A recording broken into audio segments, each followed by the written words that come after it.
بسم الله الرحمن الرحيم القارعة ما القارعة وما أدراك ما القارعة يوم يكون الناس كالفراش المبثوث وتكون الجبال كالعهن المنفوش فأما من ثقلت موازينه فهو في عيشة راضية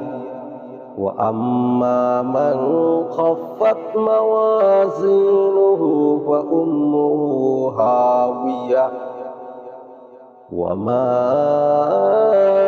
أدراك ما هي نار